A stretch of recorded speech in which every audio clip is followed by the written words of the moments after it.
So a couple of months ago, we had a situation that I'll tell you about. It's a story of an almost security incident. And it was a situation where someone observed a certain anomaly with data in our AI development environment. And we decided to initiate our security incident response process. So I want to share the story with you because it has a lot of lessons in there that we can learn. And I'd love to share lessons with you all that we can learn about doing AI development in a responsible way. And we all want to move fast, we all want to innovate, but we have to do it in a way that we protect our customers' data.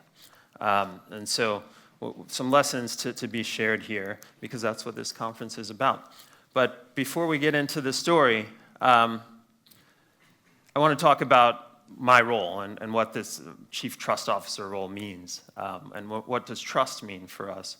So I think about trust this way. It's about 4 factors. We have to be capable, right? We can't give you AI features that don't work or that aren't effective or that aren't creating value for you. We have to be capable of delivering product capabilities, features, and capable of protecting your data. We have to be transparent with you, and I talked about transparency earlier. Transparency is key to earning and maintaining trust. We have to be reliable, especially in a world of cloud services, right?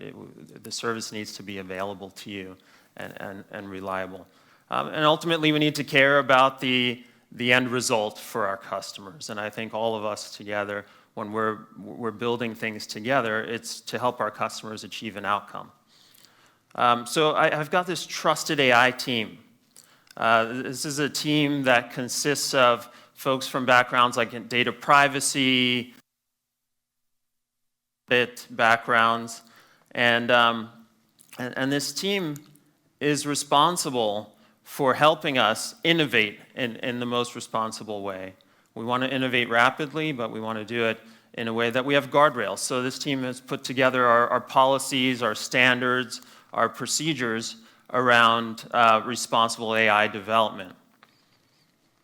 Raji mentioned in our keynote earlier that we've been publishing papers on AI since 2009, right? So this isn't new to us. This team that is newly formed, but we've had since years ago our data ethics principles. So that this team is building on that because it's important to set tone from the top, and that's one of the lessons here. Is that you have to set the principles and the policies and the guardrails in place and set that tone from the top so that every developer in the organization understands that there are rules to follow. We're innovating, but we're doing it in a responsible way. Here's an example of our transparency cards. So that's one of the things I said earlier in the keynote or the Q&A on the main stage was that we wanted to lead with transparency when we put together this trusted AI team. So one of the things we did was we put together the AI transparency card, which is just a way that customers can see in a really easy to digest format, what is this AI feature that I'm getting here? And how was it developed? What data was used? So all of these are available for every feature that we release now on our Trust Center. It's not going. I'm clicking. All right. So back to our story. This particular investigation was related to data labeling in our AI ML portal. Right? According to our processes and procedures, something just didn't look right related to the data labeling. Someone even thought that maybe our guardrails failed. And I said, how is that possible? The guardrails are built in to this platform. So the team working on it said they'll look into it and they'll get back to me. They'll investigate. I said, excuse me, let me get some water here. I said, no, I don't want you to go investigate, come back to me later. let's initiate our security incident response process.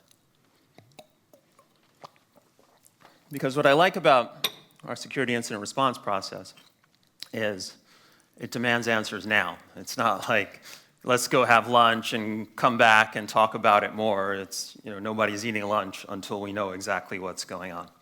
I love that about the process. A lot of people don't like it, the people who are impacted by it.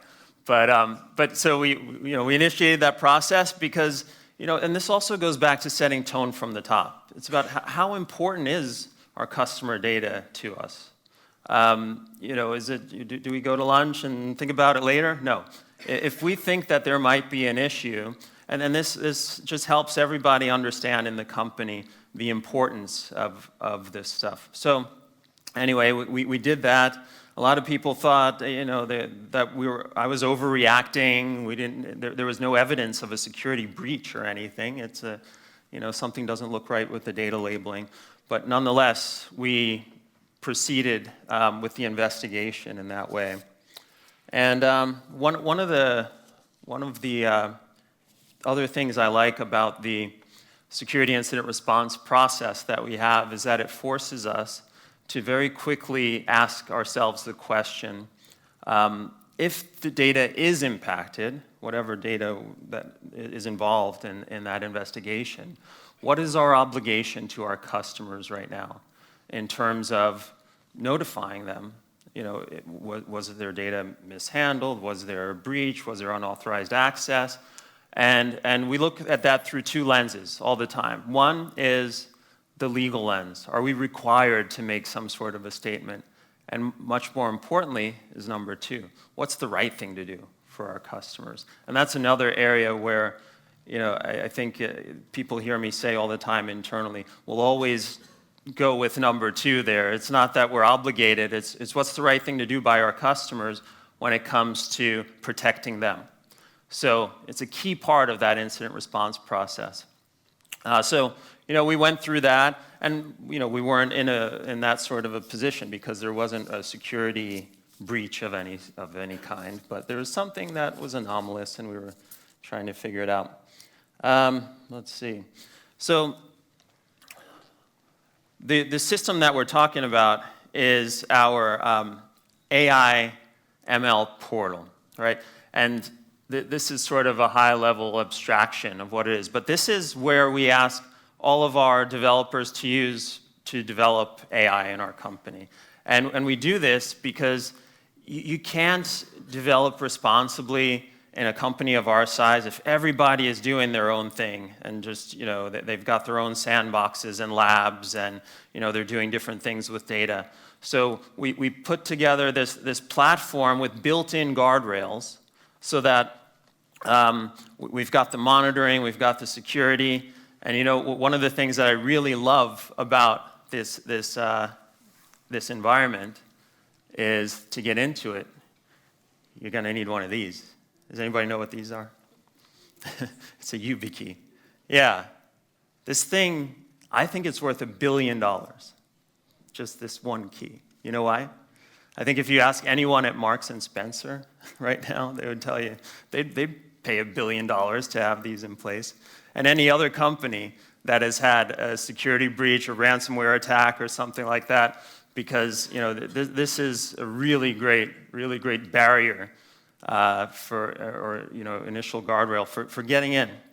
That's one of the things I love about this environment. And then it's got strict access controls, it's got built-in guardrails, compliance, filtering of data, and basically it enforces that we do the right thing with data at all times. And so the investigation ultimately and thankfully revealed that the process and the system was working the way it was designed, and that there was just a miscommunication between teams upstream who were kind of changing labels, and then downstream teams saw the labels changing and said, hey, something doesn't look right here.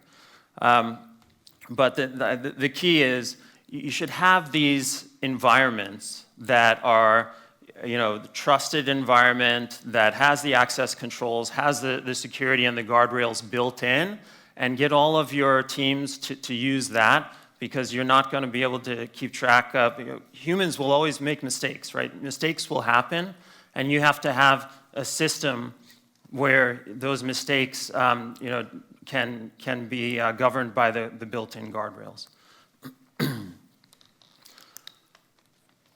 But never rely on one system. As much as I love the built-in guardrails and the security we have on this, I never want to be complacent. I went out and I hired the best group of hackers that I could find, and they're banging on that system right now, right? And we've got our public bug bounty program. We have all these things in place to constantly find the holes so that we can fix them and continuously improve. So that's another lesson that I want to share with everyone is never believe that you have a system that is secure, right? There is no secure system. There will always be some element that can be circumvented, so that's why I always believe in layers. And so we have multiple layers of protection from humans making mistakes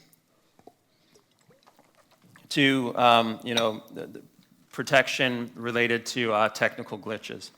And so, let's see. So yeah, we launched our bug bounty program, and that's also something that I'm really big fan of. It's a way of crowdsourcing, finding issues, finding holes in whatever it is that your website, your applications, etc.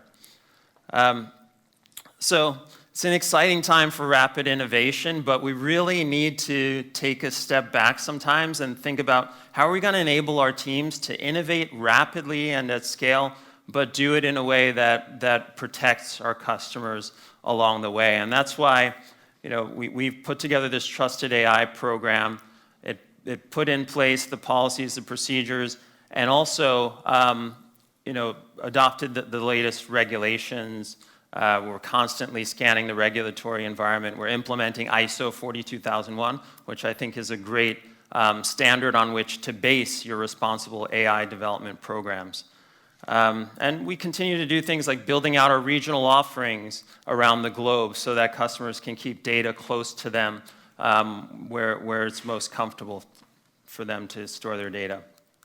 And so just to wrap up, I know we're out of time here, but the lessons here, set the tone from the top. We're in this phase of rapid innovation, but you can't afford to get sloppy, right? And just letting developers off doing whatever they want. So you got to set that tone. You need to operationalize and enforce your policies and your governance into the systems you're using. Put the guardrails in place.